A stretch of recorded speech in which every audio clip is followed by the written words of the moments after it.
Russia NATO സഖ്യത്തിന് നേരെ ഒരാക്രമണത്തിന് തുനിഞ്ഞാൽ ആദ്യം ചാമ്പലാകാൻ പോകുന്നത് രാജ്യം ബ്രിട്ടൻ ആയിരിക്കും. അമേരിക്കയുടെയും ബ്രിട്ടന്റെയും രഹസ്യാന്വേഷണ വിഭാഗങ്ങൾ ഇത് സംബന്ധമായ റിപ്പോർട്ടുകൾ കൈമാറി കഴിഞ്ഞതായിട്ടാണ് പുറത്തു വരുന്ന വിവരം.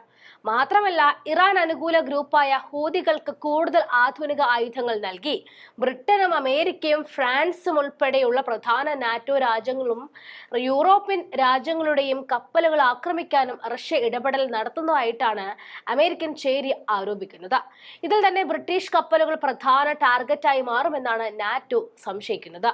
അമേരിക്കൻ പ്രസിഡന്റായി ഡൊണാൾഡ് ട്രംപ് അധികാരമേൽക്കുന്നതോടെ അമേരിക്കയുടെ യുക്രൈൻ സഹായത്തിന് വിരാമമിടുമെന്നാണ് റഷ്യ കരുതുന്നത്. അമേരിക്കയ്ക്കൊപ്പം നിന്ന് ഏത് നാറ്റോ രാജ്യം റഷ്യക്ക് നേരെ പ്രവർത്തിച്ചാലും ആ രാജ്യത്തെ ടാർഗറ്റ് ചെയ്ത് ആക്രമിക്കുമെന്ന സന്ദേശം ലോകത്തിന് നൽകാൻ റഷ്യ ആഗ്രഹിക്കുന്നുണ്ട്.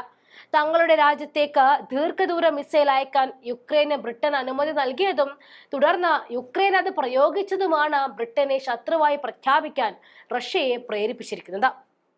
ഈ സംഭവത്തിന് തൊട്ടു പിന്നാലെ അത്യന്തം അപകടകാരിയായ ഒറേഷ്നിക് മിസൈൽ യുക്രൈനിലേക്ക് തൊടുത്തുവിട്ട റഷ്യ ഈ മിസൈലിന്റെ പരിധിയിൽ ബ്രിട്ടനെയും കൊണ്ടുവന്നിരിക്കുകയാണ്.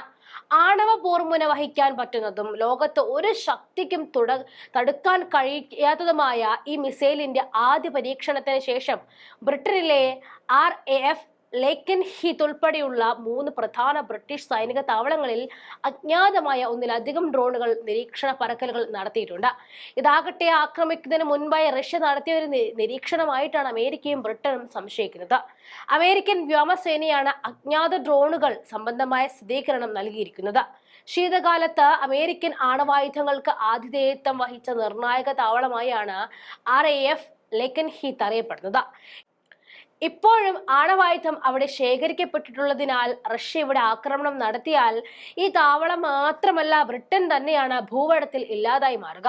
ബ്രിട്ടനെതിരായി പോർമുന തിരിക്കുന്നതിന്റെ ഭാഗമായി ലോകത്തിന് മുന്നിൽ ബ്രിട്ടന്റെ ഇടപെടൽ ചൂണ്ടിക്കാട്ടുന്ന കൂടുതൽ ദൃശ്യങ്ങളും റഷ്യ ഇപ്പോൾ പുറത്തുവിട്ട് തുടങ്ങിയിട്ടുണ്ട്. 2023 വരെ ബ്രിട്ടീഷ് ആർമിയിൽ സിഗ്നൽ മാനായി സേവനമനുഷ്ഠിച്ച ജെയിംസ് സ്കോട്ട് റൈസ് ആൻഡേഴ്സൺ എന്ന യുവാവിനെ പിടികൂടിയ ദൃശ്യങ്ങൾ പുറത്തുവിട്ടിരിക്കുന്നത് ഇതിന്റെ ഭാഗമായിട്ടാണ്.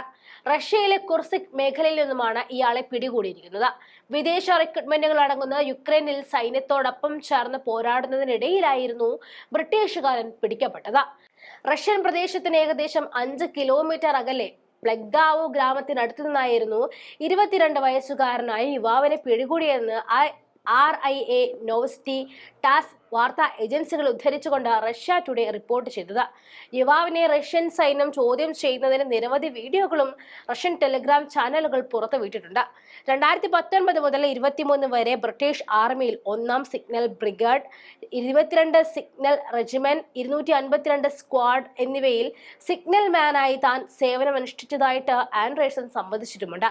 യുദ്ധത്തിൽ പങ്കെടുക്കുന്നതിനായി ഇയാൾ ലണ്ടനിലേക്ക് നിന്നും പോളണ്ടിലെ ക്രക്കോവിലേക്ക് പോവുകയും യുക്രൈൻ അതിർത്തിയിലുള്ള മെഡിക്കയിലേക്ക് എത്തുകയുമാണ് ഉണ്ടായത്.